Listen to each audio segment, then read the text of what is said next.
ठीक है। हाँ मैं डायरेक्ट लाऊंगा ना। अच्छा ठीक है सर, ठीक है सर, करिए। हाँ जी, धन्यवाद।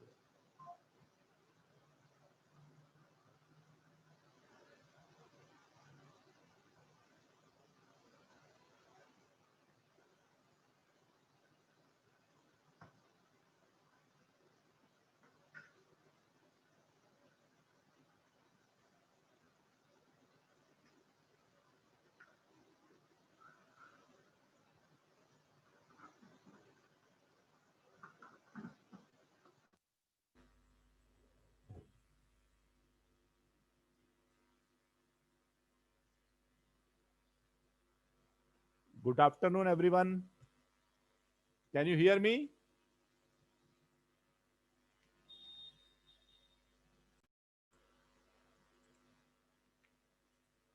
Can you hear me?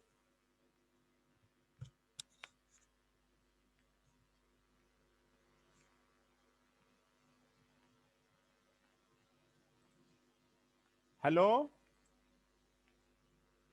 Am I audible?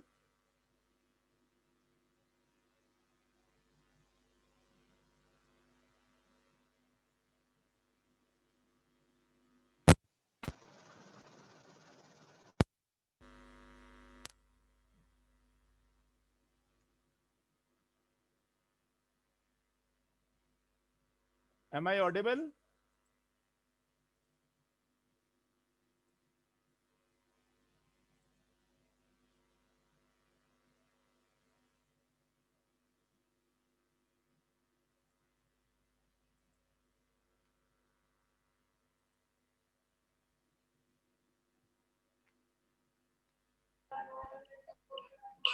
Hello?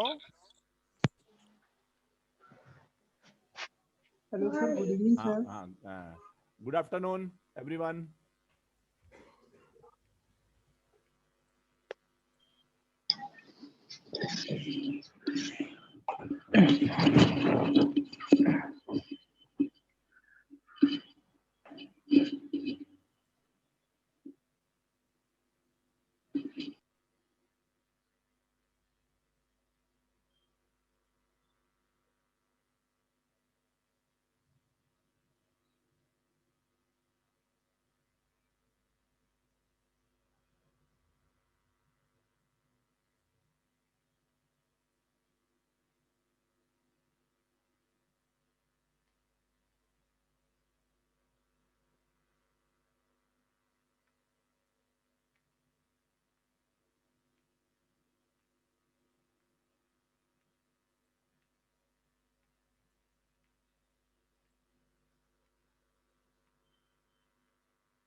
Yes. So,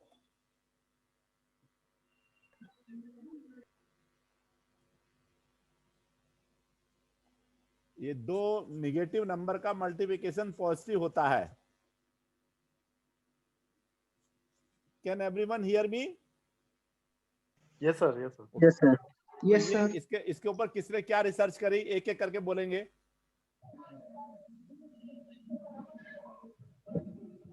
Divya बोलो. Divya.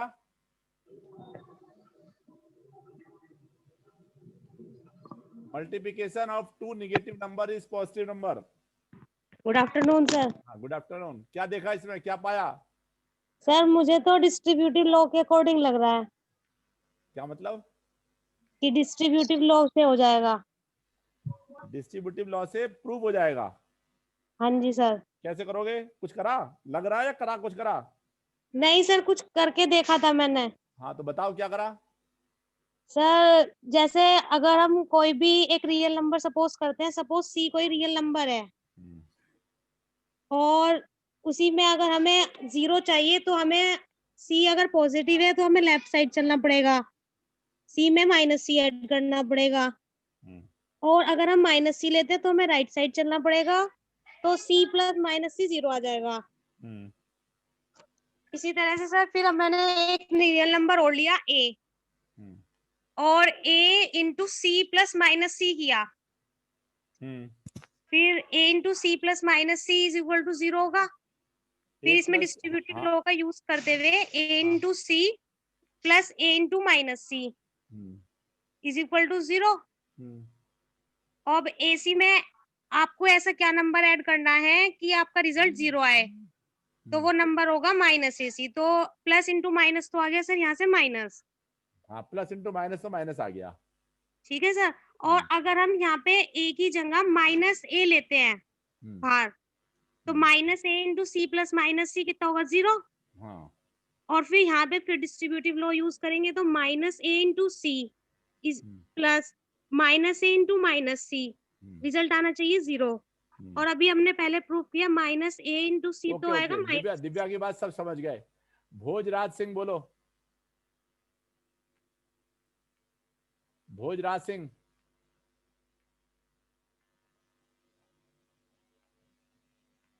Mister Bhojraj Singh, can you hear me? Sir कुछ लोग ग्रुप में ज्वाइन करना चाह रहे हैं। अच्छा, वो व्हाट्सएप पे भेज चाहते हैं। जी सर, इन कर दीजिए। हाँ कर देता हूँ।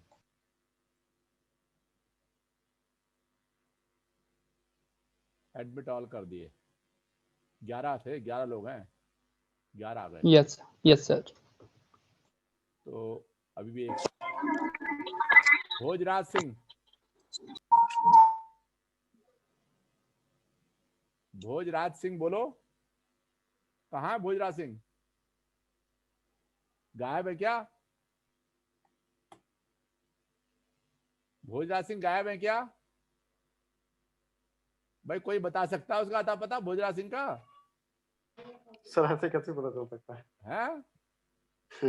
नहीं, आपस में कम्युनिकेशन हो रहा है भोजराज सिंह से, उसको यहाँ तो दिखाई दे रहा था मुझे। तो नहीं, ऐसे नहीं पता लगेगा है? ये भी लिमिटेशन है हमारे इसकी।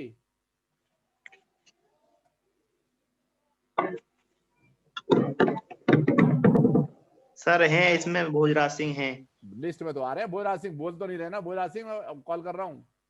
हाँ जी सर हैं, लिस्ट में तो हैं। लिस्ट में तो है लेकिन बोल तो नहीं रहे ना, कहाँ केवल ज्वाइन करके गायब है क्या? चलिए नेक्स्ट, अक्षय, अक्षय कुमार। सर नमस्ते। नमस्ते, बोलो अक्षय, कुछ आप इसको बताना चाहें? 3 लोग और आ गए हैं वेटिंग रूम में। बहुत लॉजिकली बोला दिव्या ने, वैसे एवरीवन विल अप्रिशिएट दिव्या, उसने बहुत लॉजिकली बोला कि उसने कहा ऐसे करेंगे तो ऐसे आता है। हैं?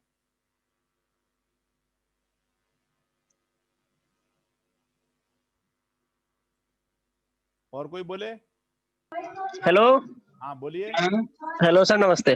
नमस्ते सर, ऐसा कर सकते हैं क्या जैसा -5 गुना -4 करना? अक्षय बोल रहे हैं ना? नहीं सर, अतुल कुमार। अक्षय तो बोला था मैंने तो। हाँ सर नहीं, मैंने सर्च नहीं करा। हाँ अच्छा, करा नहीं तो बता दो ना कि नहीं करा था। अतुल हाँ, तुम सर, बोलना मैंने चाह रहे हो, नहीं तुम बोलो। अतुल बोलो। सर जैसे -5 गुना -4 करना हमें, तो सर इसको लिख लेंगे -1 into -1 into 5 into 4। -1 into -1 into 5 into 4। अच्छा। तो सर ये हो गया -1 का स्क्वायर इंटू 5 इंटू 4। अच्छा हाँ सर, अब रियल नंबर की डेफिनेशन लगाते हैं ना इसमें। A number X is said to be, वो तो फिर दो माइनस का मल्टीप्लिकेशन पॉजिटिव होता है तो पहले ही कह लेते, उसमें क्या है, किसी भी कहने की जरूरत नहीं फिर तो, कि भाई पहले माइनस माइनस बाहर ले लिया, इसका स्क्वायर हर चीज का पॉजिटिव होता है? तो -1 का स्क्वायर पॉजिटिव होता है, ये भी तो वही जानना चाहते हैं कि दो माइनस का मल्टीप्लिकेशन पॉजिटिव होता है, यही तो बेसिक मुद्दा है। तो सर इसे ऐसे बता देंगे ना रियल नंबर की डेफिनेशन है। हाँ, बहुत कन्विंसिंग नहीं है ये, क्योंकि इसमें वही चीज यूज हो गई जो पूछ रहे हैं। जी सर। -1 का स्क्वायर 1 होता है, यही तो पूछ रहे हैं, हैं? जी सर। उसका उपयोग हो गया, तो बात थोड़े से ज्यादा मतलब और कोई लॉजिक दो तो बात अलग है, इसमें तो रिपीटिशन हो रहा है, जो क्वेश्चन है वही रिपीट वही यूज कर रहे हो, है ना? उसने तो बहुत लॉजिकली बोला है कि दिखाया कि देखो एक माइनस एक प्लस का करने माइनस आ गया, ऐसे दोनों माइनस करेंगे तो प्लस आ जाएगा, और देयरफॉर डिस्ट्रीब्यूटिव लॉ यूज करा उसने, हैं? Yes sir. कितने और किसी ने सर्च किया हो तो जो बोलना चाहे? Yes, sir. I would like to speak. Yes, नाम बताओ पहले अपना। My name is Arun. Arun बताओ। So we will use fields axiom to prove this. So let's take two numbers x, y. So we have to show -x into -y equals to xy. So I will start with this so I will use x into 0 equals to 0 to prove this one. And so -x into -y equals to -x into -y plus 0 by identity property. Additive identity. And then -x into -y plus x into -y plus y. So here I am using x into 0 equals to 0. We have to prove this one also, x into 0 equals to 0. And then I will apply associative and distributive law.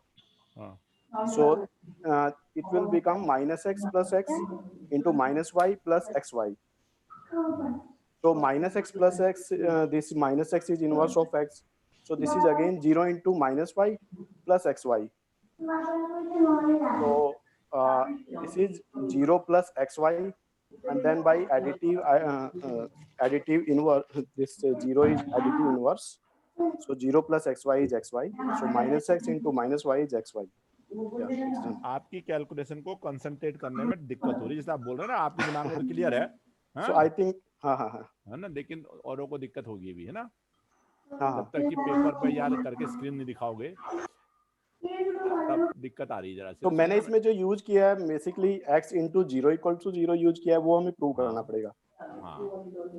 और बाकी associative और distributive जो fields exam होती हैं basically हमारी, वो मैंने use की। रियल नंबर को फिल्ड बनाया पहले, है ऑपरेशन के साथ। रियल नंबर के सेट को विद मल्टीपल फील्ड मान के कर रहे हो ना? हाँ, फील्ड्स एग्जाम यूज करके। गर्ग साहब कहाँ है हमारे? गर्ग साहब, गर्ग साहब। यस सर, नमस्कार सर। नमस्ते, आप आइए। आप अच्छा कंडक्ट कर रहे हैं। अब जरा आप अपने विचार रखिए जरा।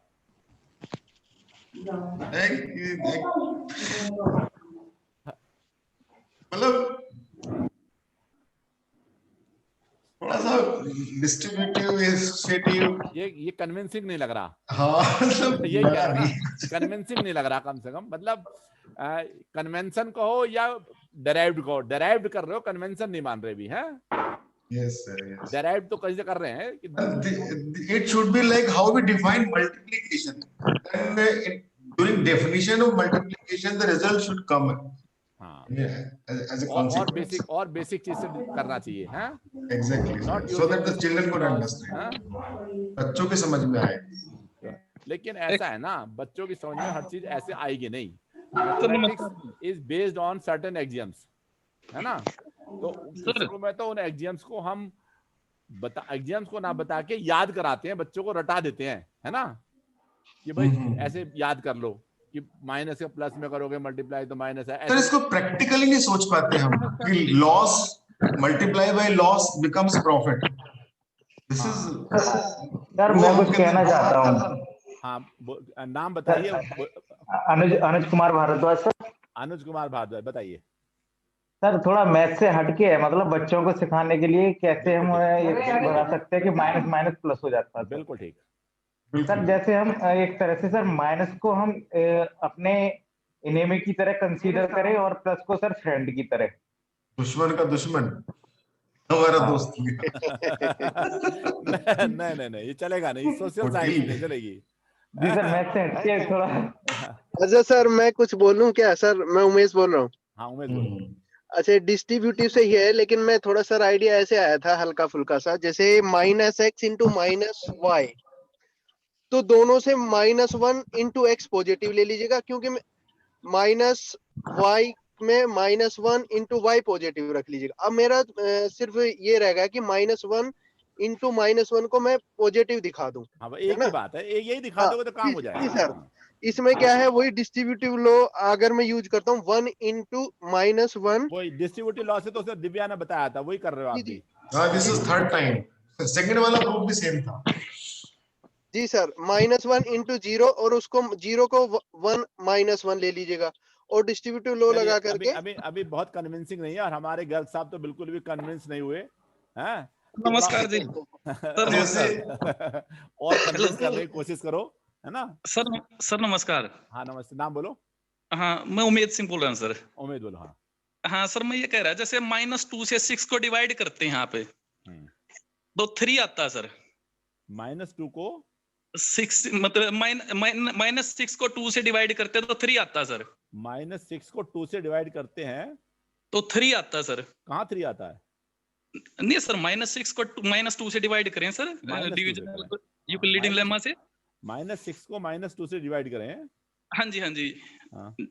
तो 3 आता है सर। 3 आता है। 3 आता है, तो इसको आप ना 6 इंटू -1 बाई -2 समझ लो सर। मैं समझ गया भाई। वो तो वही प्रॉब्लम हो, सेम इससे अच्छा है तो बच्चों को बताओ ही नहीं, और प्रॉब्लम को रीराइट कर दिया आपने। रट ले। वो तो उल्टा घुमा दिया, कान इधर से पकड़ रहे हो, इधर से पकड़ रहे हो, वो बहुत नहीं है। नहीं, इसका प्रूफ मेरे हिसाब से इस तरह से हमें बताना पड़ेगा, जैसे 2 into 3 तो 2 plus 2 plus 2 becomes 3. When you say -2 multiply by 3, so -2 and -2 and -2, so it becomes -6. Like इस तरह से कि minus plus become minus. Now we come to -2 and -2, तो वो उसका हम कैसे लॉजिकली बनाते हैं, वो वहां पे उसका। देखिए इन्होंने जो अभी गर्ग साहब ने बोला, इन्होंने कहा -3 into 4 करना हो या -3 into 2 करना हो, तो इंटू 2 का मतलब है उतनी बार रिपीट कर दो, उस बात को ऐड कर दो उतनी बार। तो -3 ऐड करा तो -6 आ गया, है ना। एडिशन को तो सर नमस्ते। कोई और बोलना चाहता है? सर नमस्ते, शिवम बोल रहा हूं सर। ना सर, इसमें तो हम एक तरह से ये यूज कर रहे हैं कि इसको नेचुरल नंबर ले रहे हैं बेसिकली। अगर रियल नंबर होगा तो फिर उसको इतने टाइम्स वगैरह ये सब चीजें आएंगी नहीं। सर एडिटिव इनवर्स से भी कर सकते हैं इसे। प्रिसाइज नहीं है ना, फिर प्रिसाइजली तो हमें बेसिकली फील्ड्स एग्जाम यूज करनी पड़ेंगी। मुझे तो नहीं लगता। गर्ग साहब का बेसिक क्वेश्चन ये है कि 2 माइनस चीजों को मल्टीप्लाई करते हैं, रियल नंबर सिस्टम की बात है, कोई ग्रुप मत लाओ, ज्यादा कॉम्प्लिकेटेड मत करो, हैं। नंबर इसी में रहो। बच्चे को हम पढ़ा रहे हैं दूसरी तीसरी क्लास में, हम ना नहीं पता है ना जी उसे रिंग से तो काली हो गया था सर। आती है, उसे जोड़ना आ गया, अब उसे गुणा सिखाना शुरू करने वाले हैं। उस गुणा में इन्होंने कहा कि 2 मल्टीप्लाई करते हैं तो कई तरीके से बता सकते हैं कि ऐसे ऐसे करके पॉजिटिव भी आ रहा है, एक निगेटिव एक पॉजिटिव हो तो भी निगेटिव दिखाई दे जा रहा है, जैसा कि अभी एग्जांपल देके बता रहे थे। 2 निगेटिव हो तो पॉजिटिव हो जा रहा है, उल्टा हो जा रहा है, ये दिखाने की कोशिश करने की बात है। केवल इसे बच्चों को सर एडिटिव इनवर्स से कर सकते हैं इसे। बताइए कैसे करना। सर एडिटिव इनवर्स से भी कर सकते हैं हम इसे। सर ग्रुप में मैसेज आ रहे हैं बच्चों के, वो ज्वाइन नहीं कर पा -x इंटू -y का एडिटिव इनवर्स पार्टिसिपेट कर देता, अभी कर देता हूँ, जैसा पहले मैं ज्वाइन करा दूं।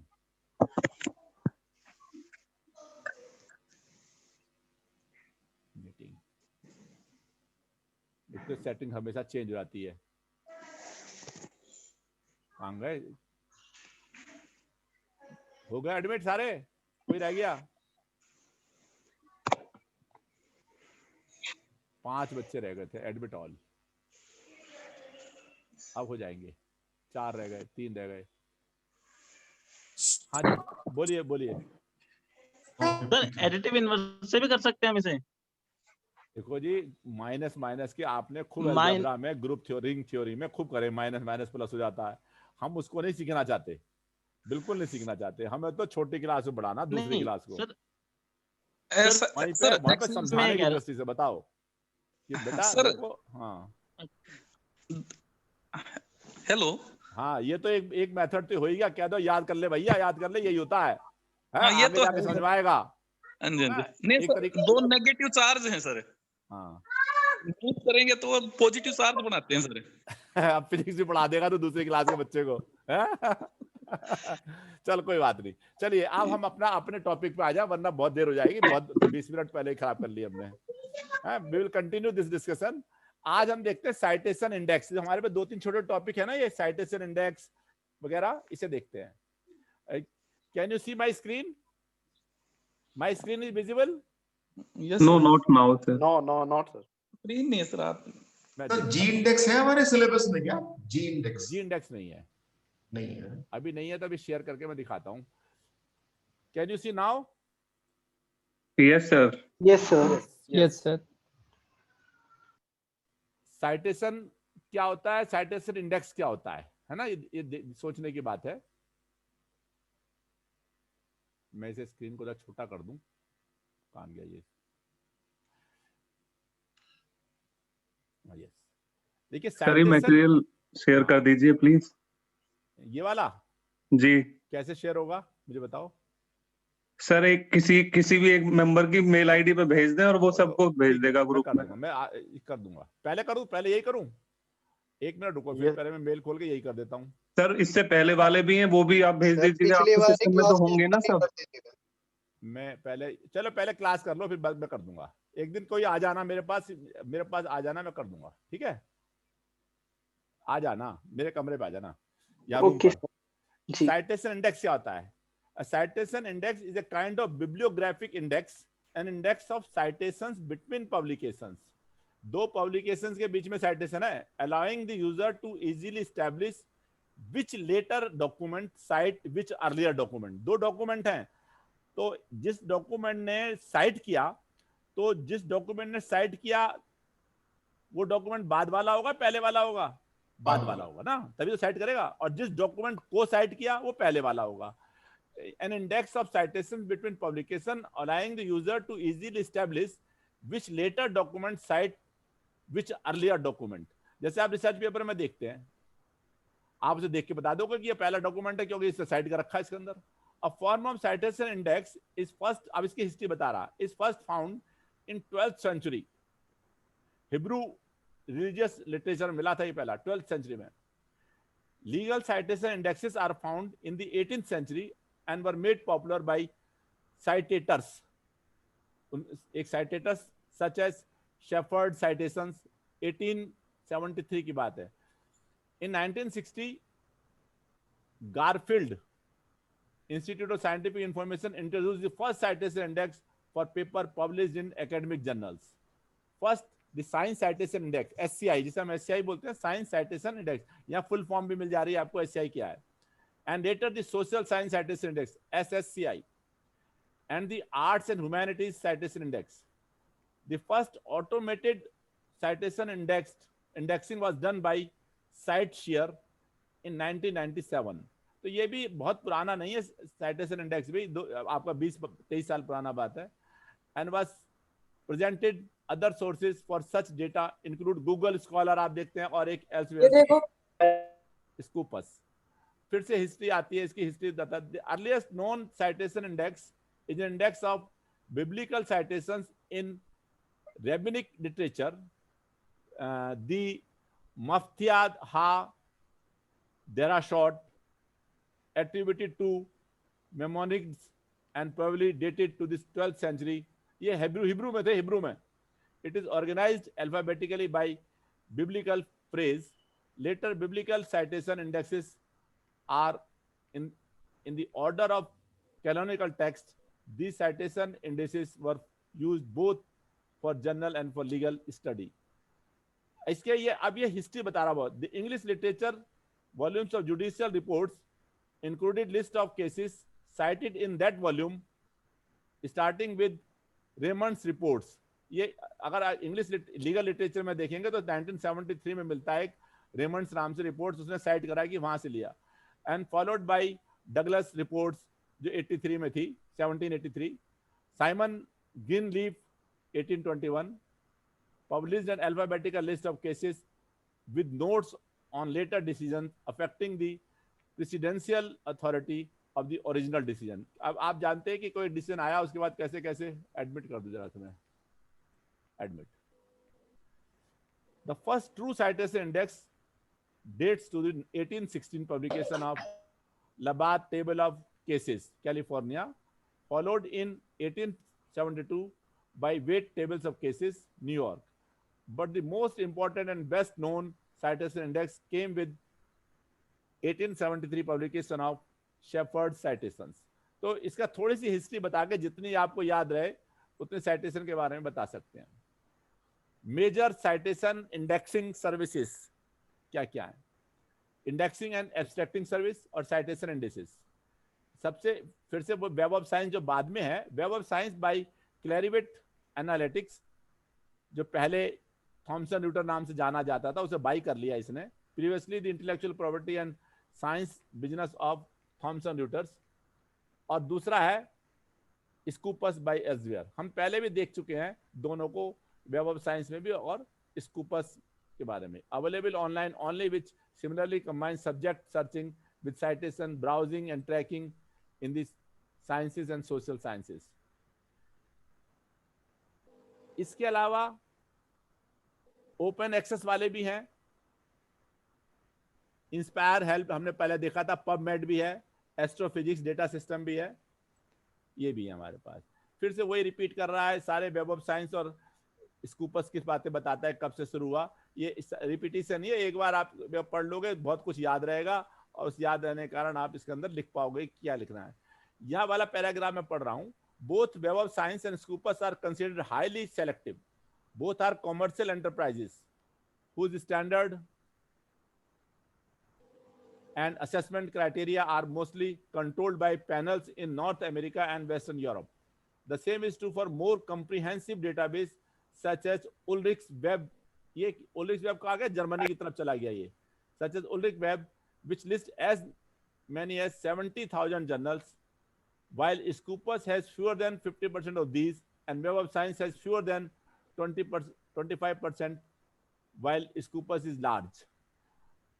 इसका 50-70 हजार आपने मैंने बताया था. स्कूपस इसमें कितने जर्नल आते हैं? स्कूपस में लगभग 40,000.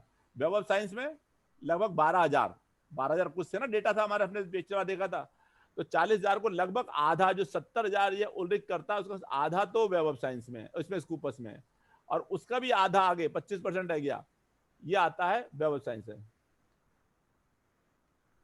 It still only covers a fraction of journal publishing outside North America and Europe. यद्यपि वेब ऑफ साइंस और स्कूपर बड़े हैं, लेकिन ये बहुत कम जर्नल को आउटसाइड अमेरिका और नॉर्थ अमेरिका और यूरोप को कवर करते हैं. For example, it reports A coverage of over 2,000 journals in Asia. Asia के केवल 2,000 जर्नल है इसके अंदर, स्कूपस में और वेब ऑफ साइंस में. 230% more than the nearest competitor, which may seem impressive until you consider that in Indonesia alone there are more than 7,000 journals. केवल Indonesia से ही 7,000 जर्नल निकलते हैं, और एक ही कंट्री से. और वेब ऑफ साइंस में कुल 12,000 हैं. स्कूपस में कुल 40,000 जर्नल्स हैं. Listed on the government Garuda portal, which more than 13,000 are currently listed. ये भी एक इंडेक्सिंग सर्विस है, DOAJ, DOAJ, listed on DOJ. At least 2,500 Japanese journals listed on the J stage उनका है, जापानीज वालों का. जैसे हमने देखा कि स्कूपस और वेब ऑफ साइंस दोनों का रुझान अमेरिका और यूरोप है. ये एक J स्टेज नाम से प्लेटफॉर्म है, इसके अंदर जापानीज जर्नल मिलेंगे आपको. Similarly, Scopus claims to have about 700 journals listed from Latin America, in comparison with SCI ELO's 1,285 active journals count. But that's just the tip of the iceberg, judging by the 1,300 plus DOJ listed journals in Brazil alone. जितने Dodge में है उसमें 1,300 जोड़ दो, उतने तो Brazil में अकेले हैं, ब्राजील में. Furthermore, the editorial boards of the journals contained in Web of Science and Scopus databases are integrated by researchers from Western Europe and North America. For example, in the journal Human Geography, 41% of the editorial board members are from United States. एक journal का नाम दे रहा है human geography में, इसमें जो 41% लोग तो केवल यूनाइटेड स्टेट से हैं, एंड 37% आर फ्रॉम यूके, यानी इन दोनों कंट्री से ही 80% है।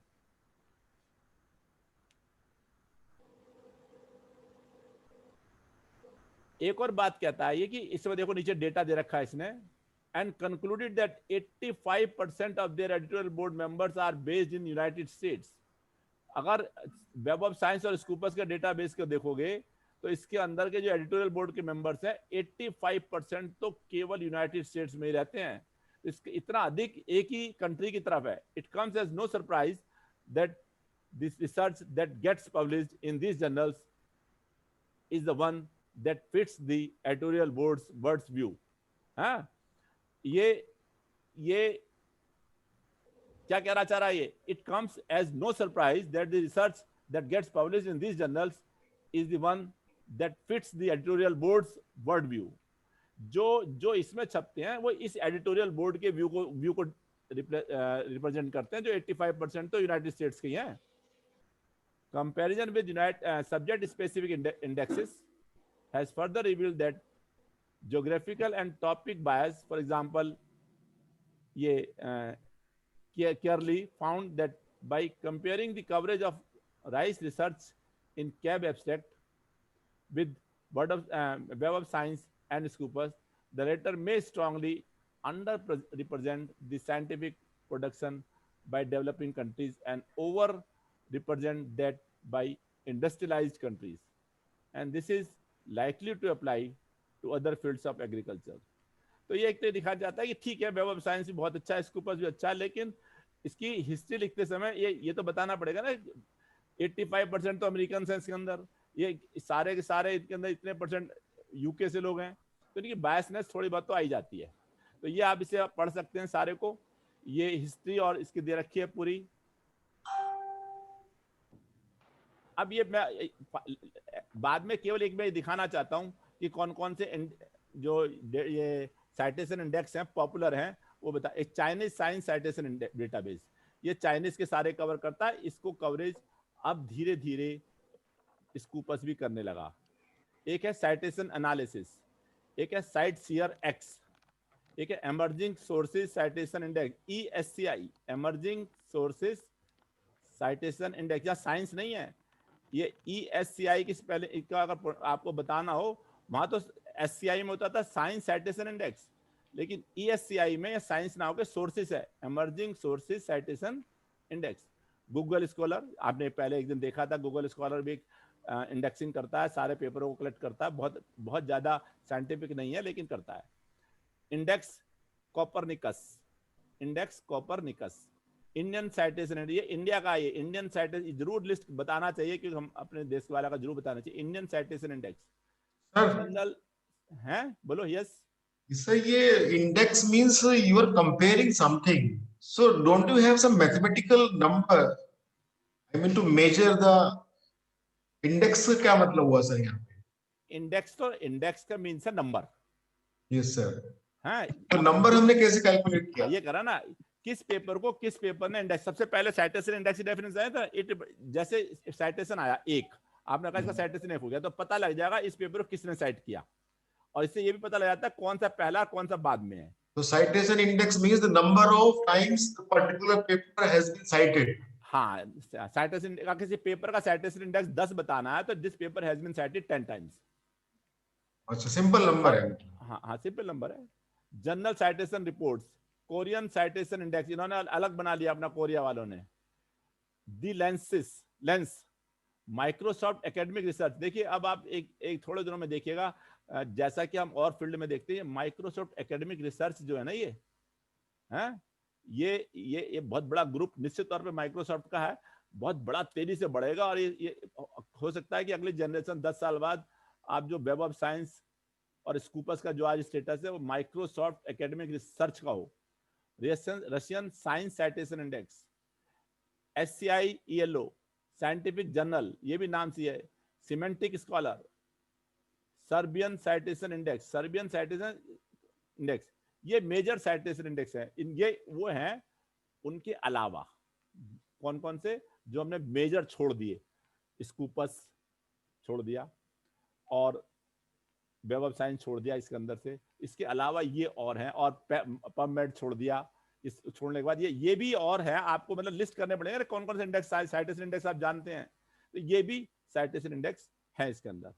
तो ये साइटेशन के लिए लगभग ये 6-7 पेज हैं साइटेशन और साइटेशन इंडेक्स के बारे में पूछेंगे। फिर देखिए साइटेशन क्या है। Citation index is a kind of bibliographic index, an index of citations between publications, allowing the user to easily establish which later document cite which earlier document. A form of citation index is first found in, तो आगे चला गया, history में चला गया, तो citation index define कर रखा है ऊपर इसके अंदर, राइट? देख लिया गर्ग साहब, देख लिया?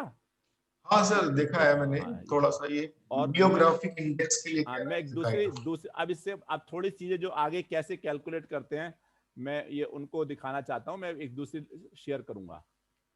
ओके। हाँ,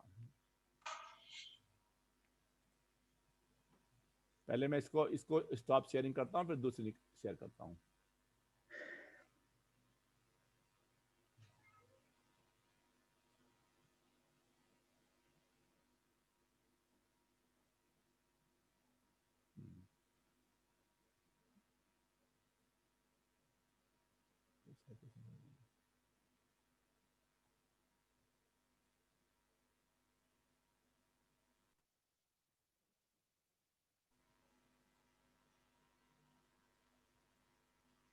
citation share,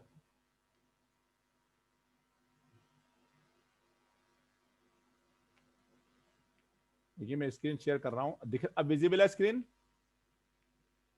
यस सर। ये एक और ये पीपीटी बनी हुई है, इसे देखिए। A citation is a reference, अब देखो citation इंडेक्स में यहाँ अंदर समझ में आने की कोशिश करिए। A citation is a reference to a source, अगर citation अकेला डिफाइन करना है, a citation is a reference to a source. More precisely, a citation is an abbreviated alphanumeric expression embedded in the body of an intellectual work that denotes an entry in the bibliographic references section of the work for the purpose of acknowledging the relevance of the works of others to the topic of discussion at the spot where the citation appears. इतनी सारा बड़ा, इतना बड़ी line लिखी है इसने, एक पूरी लाइन में जो लिखा है, क्या कहना चाहता है आपसे ब्रेक करके लिख सकते हैं। ये रेफरेंस टू ए सोर्स, जो जिस वर्क में आप देख रहे हो साइटेशन, उससे रिलेटेड वर्क किसी और ने किया है और जिसको पीछे बिब्लियोग्राफी में पीछे दिया गया है, उसको एक्नॉलेज करने के लिए यहां पर दिया जाता है। जब आप लिखते हैं ना, जहां ब्रैकेट लगा के लिखते हैं, उसको ब्रैकेट को भी एक्सप्लेन कर दिया, इसके अंदर अगर जो नंबर लिखा हुआ किसको रिप्रेजेंट कर रहा है पीछे और उसका मतलब क्या है। फिर दोबारा पढ़िए, citation is an abbreviated alpha numeric expression, ऐसे लिख देते हैं, A21 भी लिख देते हैं कभी कभी, तो इसलिए अल्फा न्यूमेरिक बोला इसे। और कहां मिलेगा लिखा हुआ ये, embedded in the body of the intellectual work that denotes an entry in the bibliographic reference, इसकी एंट्री कहां मिलेगी, डिनोट्स क्या, पीछे बिब्लियोग्राफी में मिलेगी, section of the work for the purpose of acknowledging the relevance of works of others to the topic of discussion. जो topic of discussion चल रहा है उसमें औरों द्वारा किए कार्य को एक्नॉलेज करना, उसके रेलेवेंस बताना, उसके लिए कराता है। Citations have several important purposes to uphold intellectual honesty. आप अगर साइटेशन नहीं देते तो इससे ये इंप्रेशन जाएगा कि आपने किया है, नहीं जब कुछ नहीं लिखोगे तो क्या अर्थ निकलेगा कि आपने किया है। तो इसलिए टू अपहोल्ड इंटेलेक्चुअल ऑनेस्टी, और उसका निगेटिव बोले हैं, और avoiding plagiarism to attribute prior और unoriginal work and ideas to the correct sources to allow the reader to determine independently whether the referenced material supports the author's argument in the claimed way, and to help the reader gauge the strength and validity of the material the author has used. अब इसका line पढ़े, इसका purpose क्या क्या, citation के इतने सारे purpose हैं। Citations have several important purposes to uphold intellectual honesty. ये नहीं कि मैं जबरदस्ती क्लेम कर रहा हूं कि मैंने किया जबकि किसी और ने किया था। इसको उल्टा बोल देंगे, इसे प्लेगरिज्म को रोकने को अवॉइड करने के लिए। टू एट्रीब्यूट प्रायर और अनओरिजिनल वर्क जो आपका ओरिजिनल वर्क नहीं है, इसे एट्रीब्यूट आपको इसको बताना पड़ेगा ना, एट्रीब्यूशन, ये एट्रीब्यूट है एक प्रकार का। And ideas to the correct sources, कहां से, ये भी बताना कहां से लिया है आपने, बताने की भी जरूरत होती है कि आइडिया कहां से लिया है। To allow the reader to determine independently whether the referenced material support the author's argument, जो ऑथर ने लिखा है on the basis of reference material, वो लॉजिकली डेराइवेबल भी है नहीं है।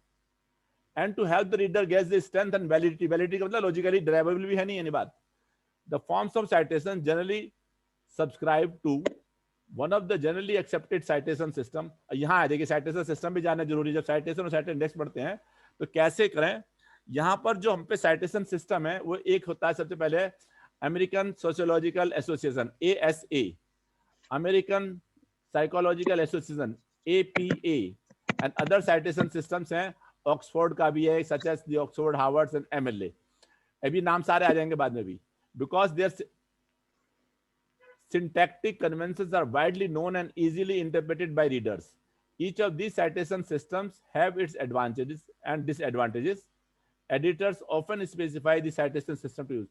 आप जब रिसर्च पेपर पब्लिकेशन के लिए भेजते हो तो हर जर्नल अपने अपने तरीके के साइटेशन कहता है कि इस फॉर्म में लिख के भेजिए। एक ये भी जरूर जानना चाहिए, मैं आपको सारी इंफॉर्मेशन आज दे रहा हूँ बड़ी स्पेसिफिक। DOI सुना आपने, पेपर का DOI सुना है सर। क्या होता है ये? Date of index sir. हाँ, इसे कोई इंटरनेट पे ना देखे पहले बोले। नहीं सर, नहीं बिना तुमने देखे नहीं देखा है जी। DOI क्या होता है? बट DOI नीचे लिखा हुआ है, स्क्रीन पे सामने दिखाई दे रहा है, इसलिए इंटरनेट खोलने की जरूरत भी नहीं है।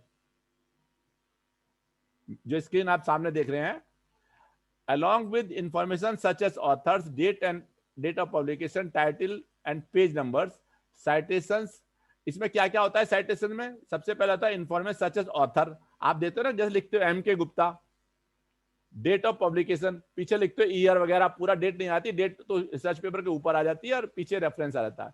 टाइटल भी होता है इसके अंदर, पेज नंबर भी होते हैं, 55 से लेकर 75 तक है पेपर ये। Citation may also include unique identifiers depending on the type of work being referred to. Citations of books may include an international standard book number, ISBN. ISBN की फुल फॉर्म याद होनी चाहिए, international standard book number. Specific volumes, articles and other identifiable parts of the periodicals may have an associated serial item and contribution identifiers, SICI, और an international standard serial number, ISSN। आप कहते हैं ना general में ISSN number होना चाहिए, ये ISSN number का फुल फॉर्म क्या है? International standard serial number. Electronic documents may have a digital object identifier, DOI, digital object identifier। आज के लिए DOI बहुत फेमस हो गया है। Biomedical research articles may have PubMed identifier, P से पब है, M से med हो गया, आइडेंटिफायर।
सर का कनेक्शन ब्रेक हो गया। लाइट चली गई सर।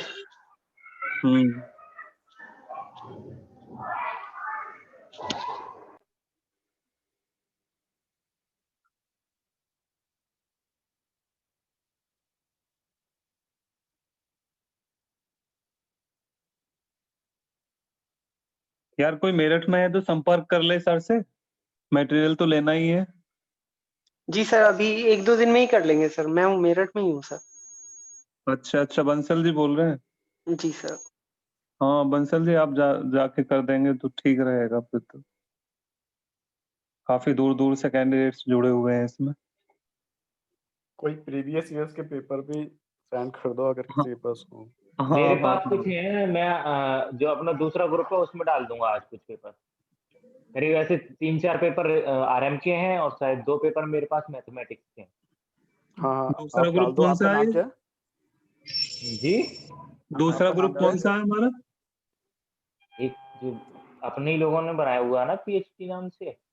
नहीं, एक आपने यही ग्रुप है। मैं नहीं हूँ भाई, मुझे भी ऐड कर लेना। अनुज कुमार बोल रहा हूँ। जी जी जी, हाँ मैं भी ऐड कर लेना भाई। कर देंगे सर, आज कर देंगे। जो एडमिन है ना उस ग्रुप के वो कर देंगे, आपको सुन रहे होंगे वो भी। हाँ तो वो आप लिंक भेज उसमें दें, उसमें पेपर, सबसे बढ़िया। बिल्कुल। ठीक है, हाँ हाँ, लिंक सबसे अच्छा रहेगा, वो अपने आप ऐड हो जाएंगे लोग। लिंक भेज देना सबको। फिर वहां से डिलीट मार दिए 1-2 दिन में लिंक। और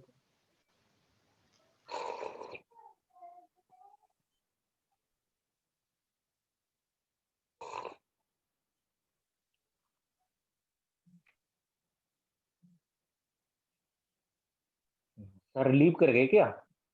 हाँ यही तो बोला था मैंने कि सर का कनेक्शन ब्रेक हो गया, लाइट चली गई है शायद उधर। हाँ लाइट गई है, सर ने मैसेज किया है।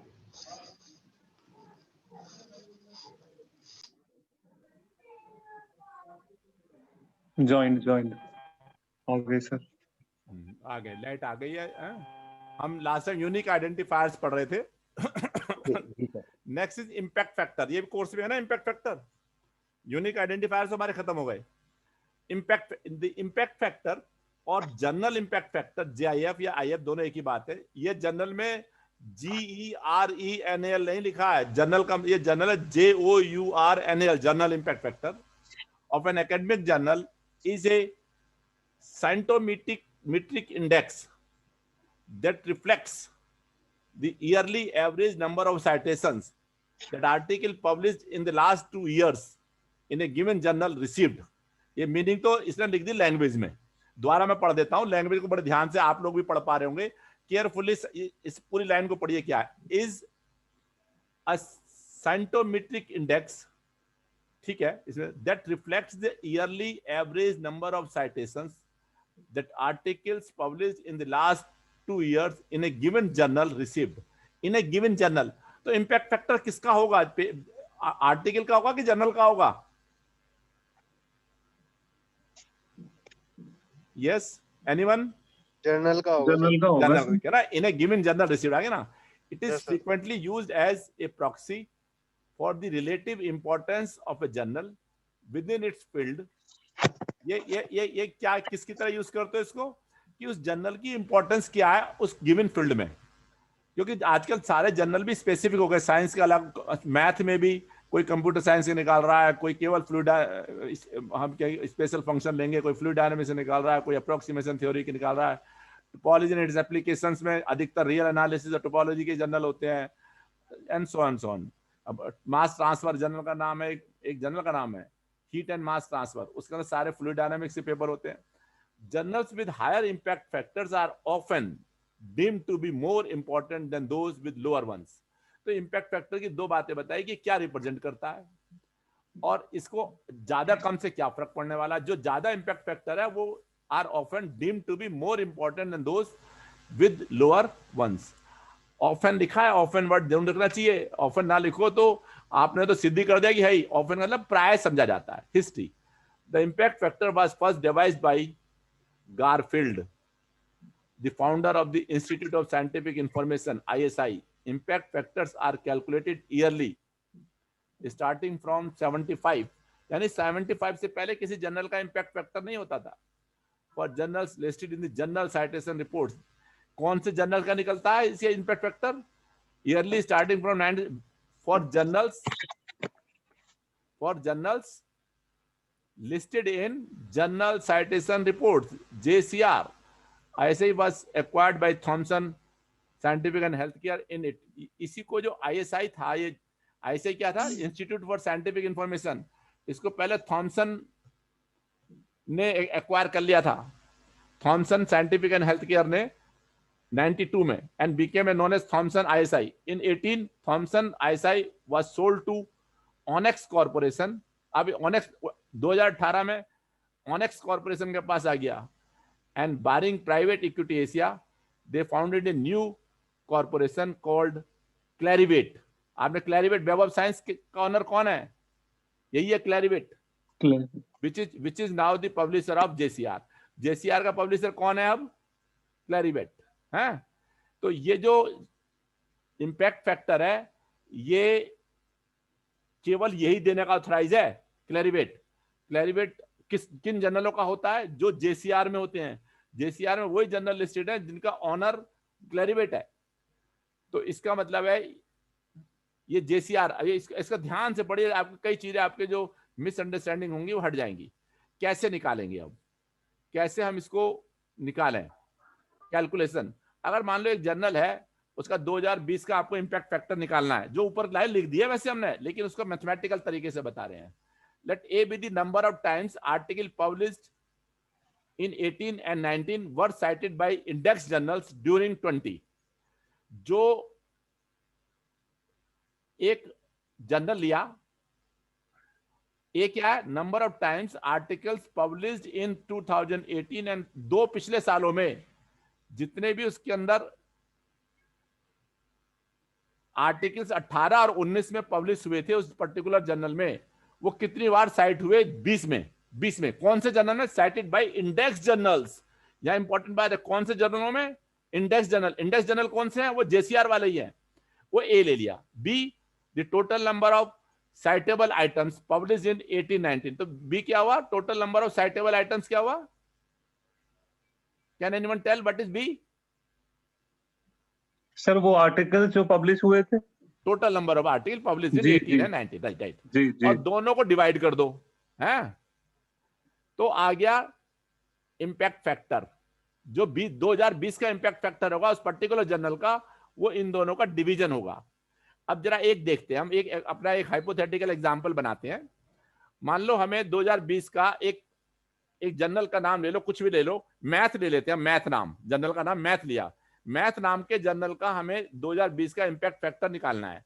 तो हमें क्या क्या देखना होगा?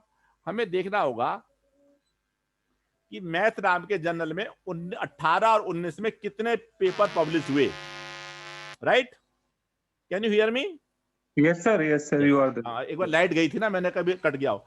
18 और 19 में कितने हुए थे? मान लो मैंने कहा उस पर्टिकुलर जर्नल में एक ही वॉल्यूम पब्लिश होता है एक साल में।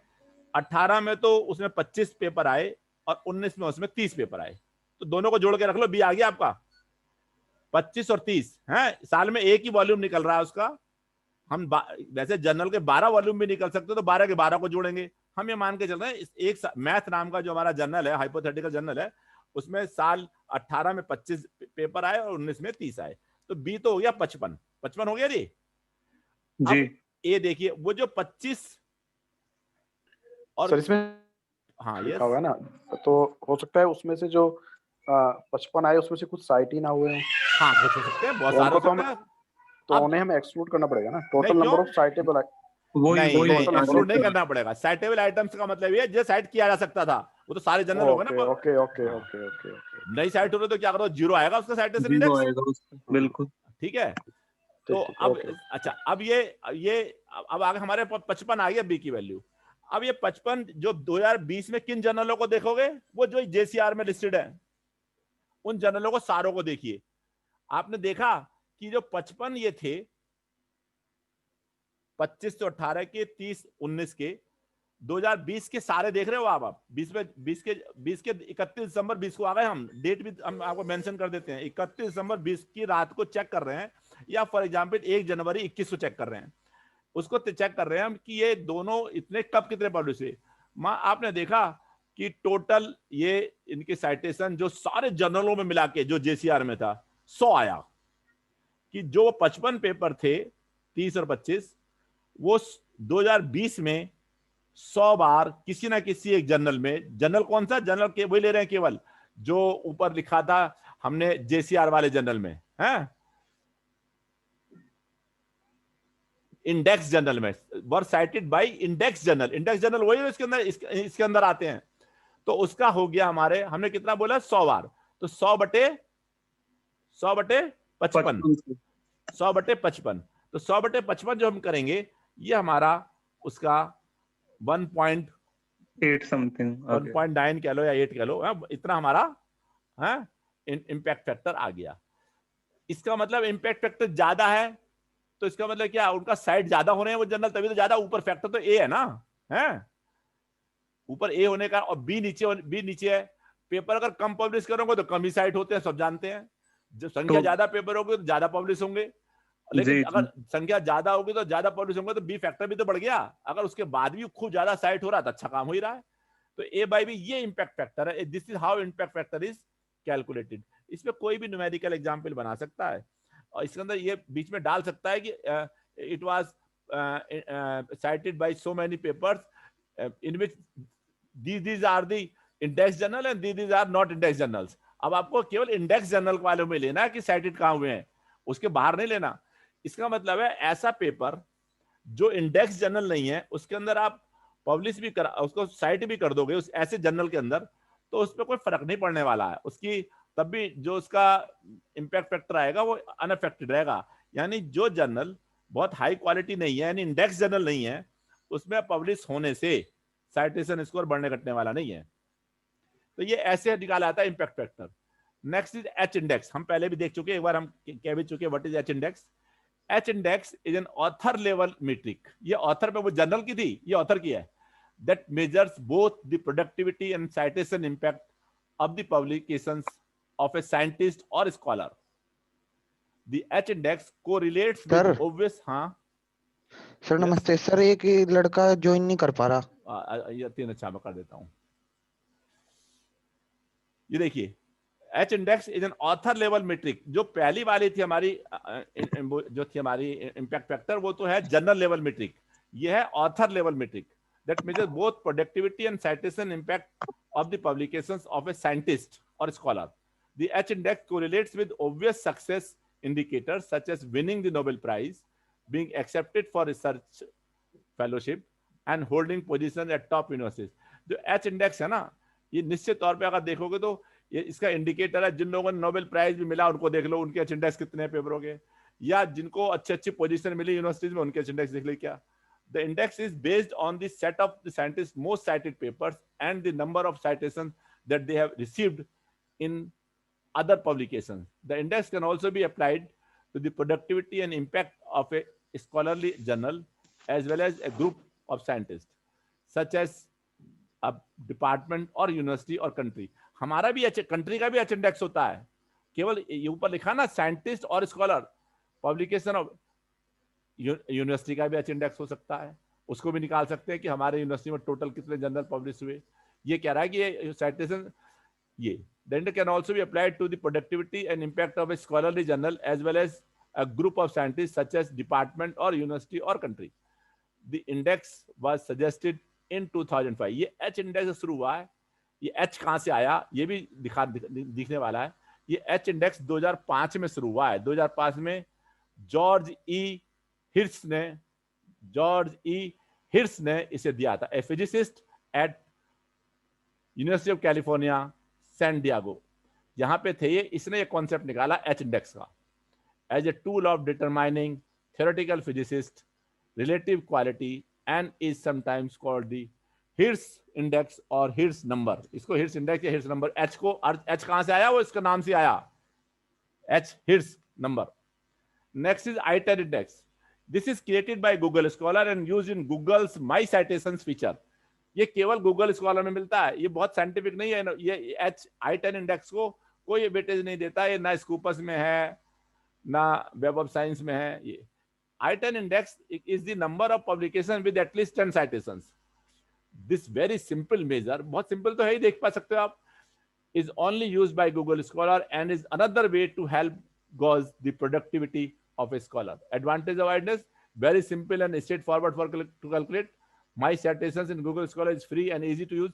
ये एक सबसे अच्छी बात है। H index तो आपको स्कूपस में देखना पड़ेगा, वेब ऑफ साइंस में, वो दोनों पेड है, ये फ्री एकदम। डिसएडवांटेज क्या है, only used by Google Scholar. अब स्कूपस को हम पहले डिस्कस कर चुके हैं, वही वाली चीज रिपीटेशन है, कितनी किताबें हैं, कितनी है, क्या ये होता है इसमें कैलकुलेट। और दो चीजें हैं, देख बाद में हम डिस्कस करेंगे।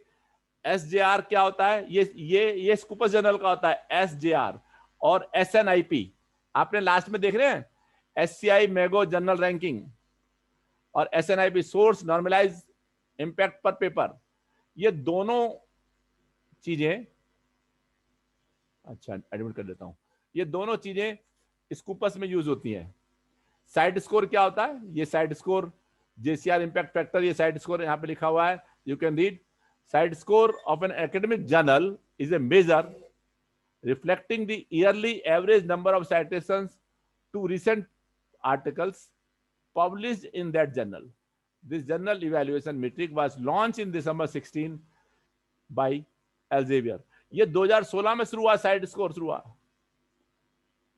As an alternative to the generally used JCR impact factor. से जैसे जर्नल का इंपैक्ट फैक्टर होता था उसी का अल्टरनेटिव है, और 2016 में शुरू हुआ ये साइड स्कोर है। Site score is based on the citations recorded in Scopus database rather than in JCR. देखिए आप इम्पैक्ट फैक्टर में JCR जर्नल में होना चाहिए था, लेकिन जो ये साइट स्कोर है ये Scopus के हिसाब से निकालता है। And those citations are collected for articles published in the preceding 4 years instead of 2 or 5. जो हम इम्पैक्ट फैक्टर में preceding 2 years के ले रहे थे, लेकिन ये preceding 4 साल का लेता है। थोड़ा सा अंतर है। Site score and impact factor both are measurement of quality of an academic journal, and calculation is somewhat different. While in site score we consider all those papers which are cited in Scopus database, and whereas in impact factor we consider only those journal which are in JCR. तो ये cite score calculate करने की बात है। Similarly JCR calculate कैसे करते हैं, ये भी एक मेजर ही है, scientific influence scholarly journals JCR। मैं आपको सारे प्रोवाइड कर दूंगा, फिर आप एक बार पढ़ लेंगे तो इसके बाद कोई दिक्कत होगी तो वी कैन डिस्कस। और SNIP है ये, इसी के साथ आपको ये खत्म हो जाता है हमारा SNIP के साथ। तो आज हमने जो आपको देखा ये citation index, impact factor, H index, आइटर इंडेक्स, इन्फ्लिमनेट पहले हो गया था हमारा। अब हमारा क्या रह गया, व्हाट इज लेफ्ट, ये रह गया। एक तो पीयर रिव्यूड जर्नल क्या होते हैं, ओपन एक्सेस जर्नल और ई जर्नल्स रह गया, बस थोड़ा सा रह गया, वो हम आगे डिस्कस करेंगे। ये आप मेरे पास कोई भी अगर आता है मैं उसको ये सारी प्रोवाइड कर दूंगा एक ईमेल पर, और वो आप उससे आप लोग आपस में शेयर कर लेना। Is that okay? Yes sir. तो आज हम रोकते हैं, ठीक है? यहाँ सर पर कितनी क्लासेज और होंगी अभी इसकी? 2 क्लास 3 क्लास बस, कभी भी ले लेंगे। ओके सर, ठीक है। सर एक चीज और, हाँ बताइए। सर इतना सारा मटेरियल है, इसको ऐसे की फॉर्म में या डिटेल में याद रख पाना तो बहुत चैलेंजिंग काम होगा सर। मैथमेटिक्स के ये आर्ट्स वालों की क्वालिटी होती है ना लिखने की, तो जी नहीं तो सारे आपस में इंटर रिलेटेड हैं। आप ना देखो, जब ये सारा रिसर्च से रिलेटेड है, ये सारा क्वालिटी ऑफ रिसर्च बताता है। Subject classification index, citation index, ये रिलेटेड भी है। और थोड़ा थोड़ा सबके बारे में आपस में बहुत ज्यादा। आप कितना लिखना चाहते हो बताओ? अगर आपसे एक कंप्लीट क्वेश्चन आए तो how much do you think you should write? 4 pages 5 pages enough एक फुल क्वेश्चन के लिए, और आधा है तो 2 पेज या 2.5 पेज लिख दे, एनफ है। और उसके अंदर एक तो 2-3 चीजें आप इसकी टेबल बना के याद करिए। हर चीज, कब तो वो स्टार्ट हुई, किसने स्टार्ट करी, कौन सा पब्लिशर है, किसने दी, क्या इसका आइडिया है। तो सबसे जो लेटेस्ट है वो साइट स्कोर है 2016 में, साइट स्कोर है। एक टेबल बना लेंगे तो उससे याद हो जाएगा, सब में डेटा में सारी चीजें दी हुई हैं, किसने दी। तो ये चीजें तो याद रहेंगी, और ये लिखनी भी चाहिए। तो मेरा ख्याल इससे आपको लिखने में हेल्प मिलेगी। और बताइए, anyone else? Thank you sir. Thank you जी। तो हम यहाँ रोक रहे हैं, यहाँ खत्म करते हैं मीटिंग को।